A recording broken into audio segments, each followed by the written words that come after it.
स्वागत है आप सभी बच्चों का गुरुस क्लासरूम में। लास्ट क्लास के अंदर हमने डिस्कस किया था बेटा नंबर सिस्टम को, उसको हम कंटिन्यू करते हैं। तो लास्ट क्लास के अंदर हमने बात की थी रियल नंबर्स की। रियल नंबर्स क्या होते हैं? जो रेशनल और इरेशनल नंबर्स होते हैं उनका सेट क्या कहलाता है बेटा? रियल नंबर्स कहलाता है। तो जिन बच्चों ने, जो हमारे ऑनलाइन विद्यार्थी वीडियो देख रहे हैं, अगर वो कल का वीडियो जिन्होंने नहीं देखा वो कल का वीडियो देखिए, उसको अच्छे से उस बेसिक्स को अंडरस्टैंड करिए, समझिए, तभी बेटा ये वीडियो आपके काम का है।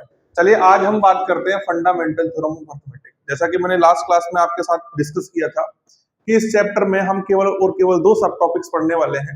एक है बेटा फंडामेंटल थ्योरम ऑफ अर्थमेटिक और दूसरा है रिविजिटिंग ऑफ इरेशनल नंबर। तो सबसे पहले हम फंडामेंटल थ्योरम ऑफ अर्थमेटिक की बेसिक्स को समझते हैं, फिर डे बाय डे कक्षाओं में हम एग्जांपल्स भी करेंगे, साथ में जो आपके एक्सरसाइज के क्वेश्चंस हैं उनको भी हम सारे बोर्ड पर सॉल्व करेंगे ताकि आपको किसी चीज की कोई समस्या ना हो। मैं आपको एक विश्वास दिलाता हूं, अगर आप गुरुज क्लासरूम के साथ बने हुए हैं तो आपको किसी भी चीज में कोई भी समस्या नहीं आएगी। हम हर एक चीज को बेसिक से उठाएंगे। तो चलिए फंडामेंटल थ्योरम ऑफ अर्थमेटिक इस पूरे के पूरे वर्ड को सबसे पहले समझ लेते हैं। तो इसमें बेटा दो तीन चीजें काम की हमारी। फंडामेंटल क्या होता है? फंडामेंटल का जो मीनिंग होता है वो होता है बेटा आधारभूत। आधारभूत का मीनिंग होता है एकदम बेसिक्स, ठीक है। थ्योरम वर्ड मैंने लास्ट क्लास में आप सबके साथ में डिस्कस किया था कि एक साइंटिफिकली प्रूव्ड स्टेटमेंट होता है जो किसी भी मैथमेटिकल क्वेश्चन को सॉल्व करने के लिए हमारे काम में आता है। बात करते हैं अर्थमेटिक की। तो अर्थमेटिक का मीनिंग होता है बेटा अंकगणित। तो अगर मैं हिंदी में बात करूं तो ये अंकगणित की एक आधारभूत प्रमेय है। कहने का मतलब जो अंकगणित की जो बेसिक्स है वो इसके माध्यम से हम समझने की कोशिश करेंगे। फंडामेंटल थ्योरम ऑफ अर्थमेटिक को समझने से पहले हमें दो नंबर्स की जानकारी होनी चाहिए। एक नंबर होता है बेटा कॉम्पोसाइट नंबर। कॉम्पोसाइट नंबर, अब कॉम्पोसाइट नंबर्स को हम हिंदी में कहते हैं बेटा भाज्य संख्या। क्या कहते हैं? भाज्य संख्या। हमें दोनों तरह की नॉलेज पता होनी चाहिए कि अंग्रेजी में इसको क्या कहते हैं और हिंदी में क्या कहते हैं, ठीक है। अब भाज्य संख्याओं से सीधा सीधा पता चल रहा है कि ऐसी संख्याएं जो किसी अन्य संख्या से क्या होगी बेटा? विभाजित हो सकती है। अगर मैं इंग्लिश की बात करूं तो ऐसे नंबर जिनके 2 एंड मोर देन 2 फैक्टर्स होते हैं ऐसे नंबर्स कॉम्पोसाइट नंबर्स कहलाते हैं। जैसे मेरे पास मान लो एक नंबर है 15, तो 15 को मैं क्या लिख सकता हूं बेटा? 3 into 5। तो देखिए यहां पर 15 अपने आप का एक फैक्टर होता है और इसके अन्य दो फैक्टर 3 और 5 और है। तो ऐसे नंबर्स, सीधी सी अगर मैं बात करूं तो ऐसे नंबर जो खुद की टेबल में भी आते हैं, साथ में किसी अन्य जो नंबर्स हैं तो दूसरे जो नंबर्स हैं उनकी टेबल में भी अगर आते हैं तो ऐसे नंबर्स कॉम्पोसाइट नंबर्स कहलाते हैं। फिर बात करते हैं बेटा प्राइम नंबर्स। तो प्राइम नंबर्स की जानकारी आप सभी लोगों को है, छोटी छोटी कक्षाओं के अंदर जब हम 6-7 में पढ़ते हैं तब से प्राइम नंबर्स पढ़ते आ रहे हैं। तो प्राइम नंबर्स क्या होते हैं? प्राइम नंबर्स को बेटा हम हिंदी में क्या कहते हैं? अभाज्य संख्याएं। अभाज्य संख्याएं, नाम से ही पता चल रहा है कि ऐसी संख्याएं जो विभाजित नहीं हो सकती, जिनको डिवाइड नहीं कर सकते। कहने का मतलब ऐसे नंबर जिनके केवल और केवल दो फैक्टर्स होते हैं, एक इटसेल्फ और एक 1। जैसे तो 2 को हम क्या लिख सकते हैं बेटा? 2 into 1। 3 को हम क्या लिख सकते हैं? 3 into 1। तो इनके केवल दो फैक्टर्स होते हैं, एक इटसेल्फ, एक तो एक खुद ही इसका फैक्टर होता है, और एक यूनिवर्सल फैक्टर 1 होता है। तो ऐसे नंबर्स क्या कहलाते हैं बेटा? प्राइम नंबर्स कहलाते हैं। अगर सिंपल सी डेफिनेशन की बात करूं तो ऐसे नंबर्स जो अपने टेबल में टॉप पे होते हैं, जैसे एक बेसिक सा एग्जांपल देखें कि हर एक कंट्री का एक प्राइम मिनिस्टर होता है। उसको प्राइम मिनिस्टर क्यों कहते हैं? क्योंकि वो अपनी कंट्री के टॉप पे होता है, उस जैसा दूसरा कोई नहीं होता है। इसी प्रकार मैथमेटिक्स में कुछ ऐसे नंबर्स होते हैं जो अपनी टेबल में टॉप पर होते हैं, वो किसी दूसरे की टेबल में नहीं आते हैं। अब जैसे 15 है तो 15 अपनी टेबल में आएगा, 3 की टेबल में भी 15 आता है, 5 की टेबल में 15 आता है। इसलिए 15 तो एक कॉम्पोसाइट नंबर है क्योंकि इसके 2 एंड मोर देन 2 फैक्टर्स हैं, जबकि 2 है और जो 3 है वो अपनी अपनी टेबल्स में आते हैं। तो ऐसे नंबर्स क्या कहलाते हैं बेटा? प्राइम नंबर्स कहलाते हैं। अगर आपको कॉम्पोसाइट नंबर्स और प्राइम नंबर्स की अच्छी से जानकारी हो गई है तो आप आसानी से फंडामेंटल थ्योरम ऑफ अर्थमेटिक को समझ सकते हो। जैसे मान लो एक एग्जांपल से मैं आपको बताऊं, आपके पास में एक नंबर है 25। तो 25 को हम क्या लिख सकते हैं बेटा? 5 into 5। अब 5 एक प्राइम नंबर है। अब हमने इसका 5 का रिपीटेशन कर दिया, 5 को 2 टाइम मल्टीप्लाई किया। जैसे ही 5 को 2 टाइम मल्टीप्लाई किया हमारे पास में एक नंबर आया 25। यही बेटा क्या है? फंडामेंटल थ्योरम ऑफ अर्थमेटिक है। अब आप कहोगे सर ऐसा तो हम 7th और 8th क्लास के अंदर प्राइम फैक्टर्स में से प्राइम फैक्टर में भी करते थे, अभाज्य गुणनखंडों में भी करते थे। तो बेटा जो फंडामेंटल थ्योरम ऑफ अर्थमेटिक होती है उसको ही हम क्या कहते हैं, प्राइम फैक्टराइजेशन कहते हैं। A fundamental theorem of arithmetic also known as a prime factorisation. चलिए अगर मैं इसकी सिंपल सी डेफिनेशन की बात करूं तो every composite number,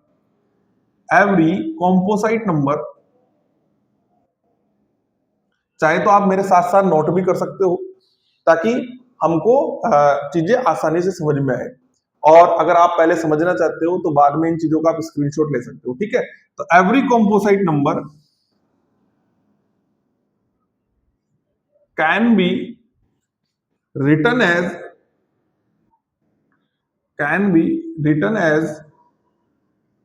the product of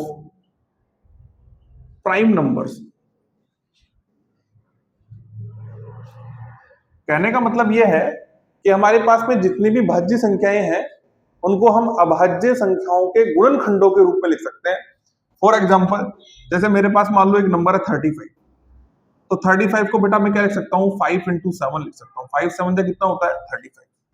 तो हर एक कॉम्पोसाइट नंबर को हम प्राइम फैक्टर्स के प्रोडक्ट के रूप में लिख सकते हैं। यही क्या कहलाती है बेटा, फंडामेंटल थ्योरम ऑफ अर्थमेटिक कहलाती है। अब आपके सिलेबस में इसका क्या यूज है, फंडामेंटल थ्योरम ऑफ अर्थमेटिक का क्या यूज है? देखो बेटा इसका जो यूज होता है ना, वो नंबर 1 HCF फाइंड आउट करने के लिए होता है, और नंबर 2 बेटा LCM फाइंड आउट करने के लिए होता है। अब ये HCF और LCM क्या है? तो HCF की फुल फॉर्म होती है हाईएस्ट कॉमन फैक्टर, यानी कि ये वो बड़े से बड़ा नंबर होता है जो दिए गए नंबर्स को डिवाइड कर सकता है। दूसरा बेटा क्या होता है LCM। LCM की मीनिंग क्या होती है, लीस्ट कॉमन मल्टीपल। ये वह छोटा से छोटा नंबर है जो दिए गए नंबर्स का मल्टीपल है। अब जब हम छोटी कक्षाओं में होते हैं 6th 7th क्लास के अंदर हम HCF और SCF फाइंड आउट करते हैं, तो वहां प्राइम फैक्टराइजेशन मेथड यूज करते हैं। वही मेथड हमको यहाँ यूज करना है, बस उसी प्राइम फैक्टराइजेशन को हमने यहाँ क्या कह दिया बेटा, the fundamental theorem of arithmetic कह दिया। चलिए देखो, फंडामेंटल थ्योरम ऑफ अर्थमेटिक का यूज करके अगर आपको HCF और LCM फाइंड आउट करना है तो आपको बेसिक सा एक स्टेटमेंट याद रखना होगा।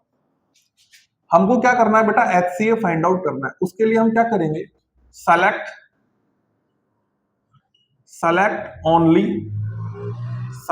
only common prime number.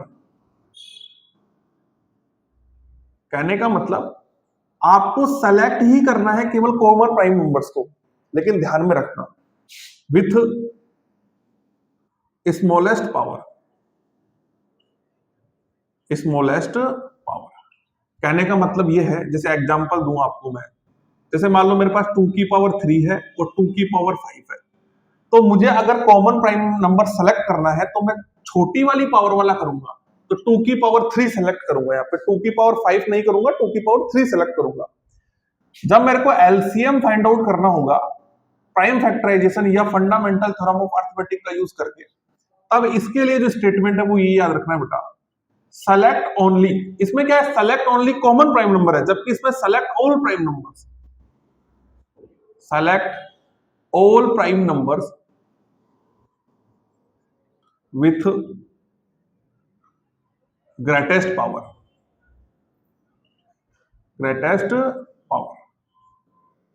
अगर आप 1-2 बार प्रैक्टिस करोगे तो ये चीजें आपके लिए बहुत आसान हो जाएगी। देखो, जब आपको HCF फाइंड आउट करना है तो आपको सेलेक्ट करना है, जो भी आपके पास नंबर दिए हुए हैं उनके प्राइम फैक्टराइजेशन आप करोगे। उसके बाद में आपको केवल कॉमन प्राइम नंबर्स को सेलेक्ट करना है, लेकिन ध्यान में रखना है कि उस कॉमन प्राइम नंबर की जो पावर होनी चाहिए ना बेटा, वो स्मॉलेस्ट होनी चाहिए। क्या होनी चाहिए, पावर क्या होनी चाहिए बेटा, स्मॉलेस्ट होनी चाहिए। जबकि जब LCM निकालोगे तो आपको ऑल प्राइम नंबर सेलेक्ट करने हैं, लेकिन ध्यान में रखना है बेटा कि पावर क्या होनी चाहिए, ग्रेटेस्ट पावर।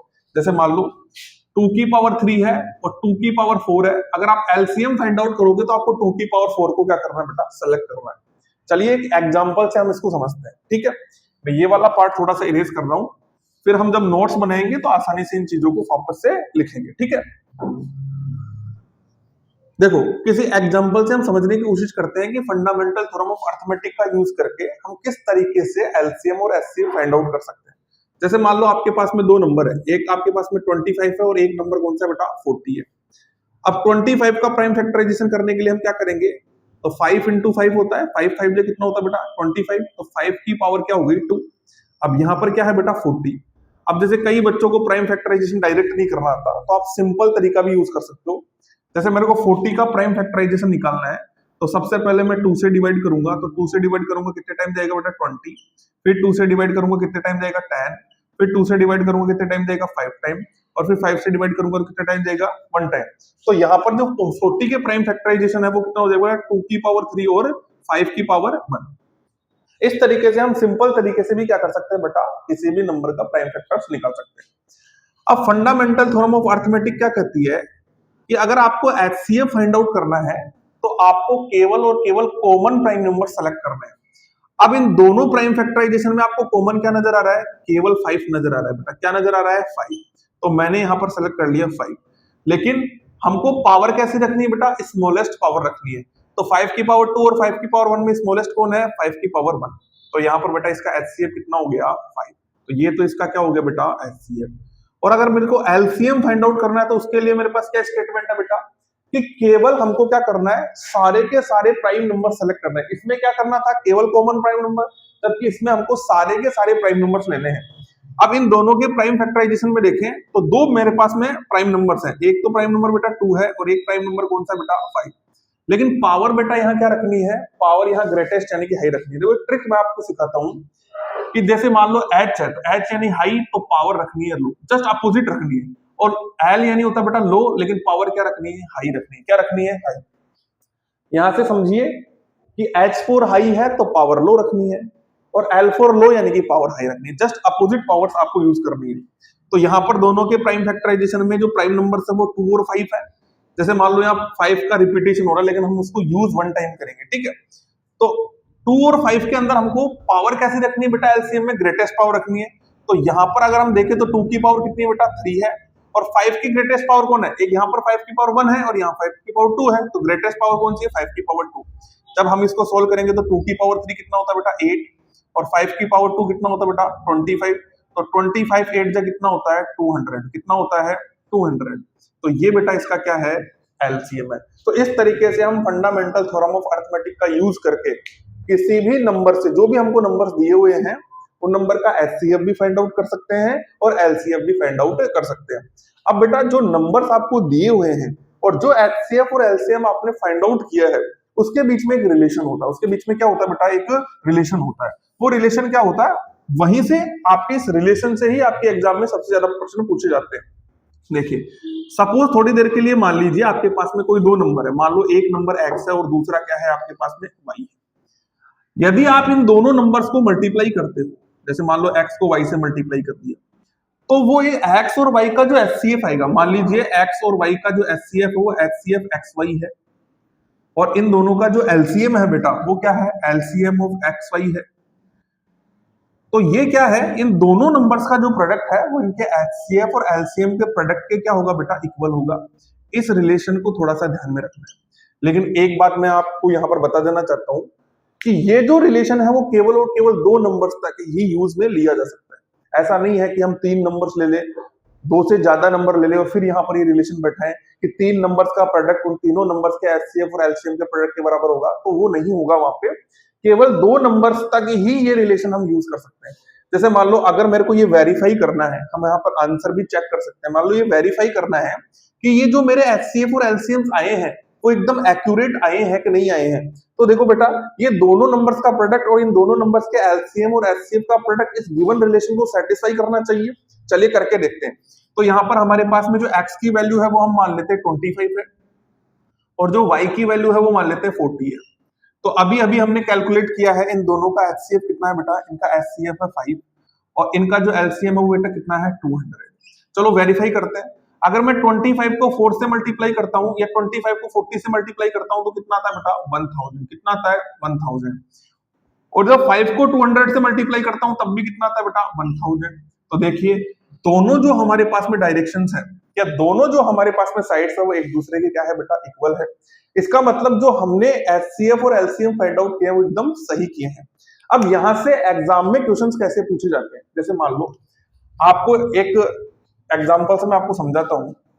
जैसे मान लीजिए आपके पास में कोई दो नंबर्स है, इसी एग्जांपल को हम कंटिन्यू करते हैं। जैसे मान लो आपके पास में एक नंबर है 25, दूसरा नंबर है 40।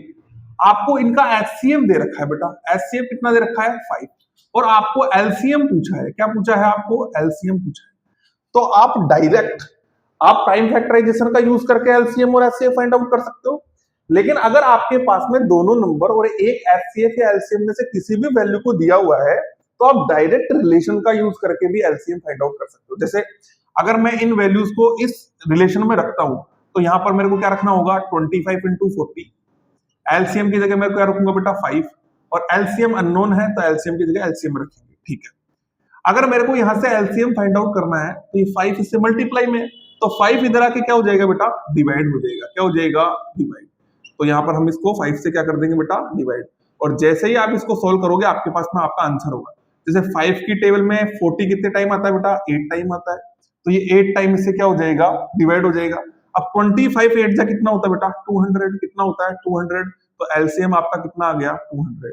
तो इस रिलेशन का यूज करके भी हमने एलसीएम कितना प्राप्त किया बेटा? 200। और जब हमने प्राइम फैक्टराइजेशन मेथड का यूज किया था, तब भी हमारे पास में एलसीएम कितना आया था? 200। तो इस तरीके से हम फंडामेंटल थ्योरम ऑफ अरिथमेटिक का यूज करके आसानी से जो भी हमको नंबर्स दिए हुए हैं बेटा, उनका एलसीएम भी फाइंड आउट कर सकते हैं और एचसीएफ भी फाइंड आउट कर सकते हैं। तो आज के वीडियो में हमने क्या देखा कि फंडामेंटल थ्योरम ऑफ अरिथमेटिक क्या होती है, कि every composite number can be written as the product of prime numbers. ये हमारी फंडामेंटल थ्योरम ऑफ अरिथमेटिक होती है। इसी फंडामेंटल थ्योरम ऑफ अरिथमेटिक को हम प्राइम फैक्टराइजेशन के रूप में भी जानते हैं। इस फंडामेंटल थ्योरम ऑफ अरिथमेटिक का यूज करके हम दिए हुए नंबर्स का एचसीएफ और एलसीएफ फाइंड आउट कर सकते हैं।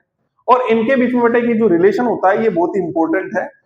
इसी रिलेशन का यूज करके एग्जाम में एग्जामिनर बहुत अधिक प्रश्न बनाता है, लेकिन यहां से जो प्रश्न बनेंगे बहुत छोटे छोटे प्रश्न बनेंगे।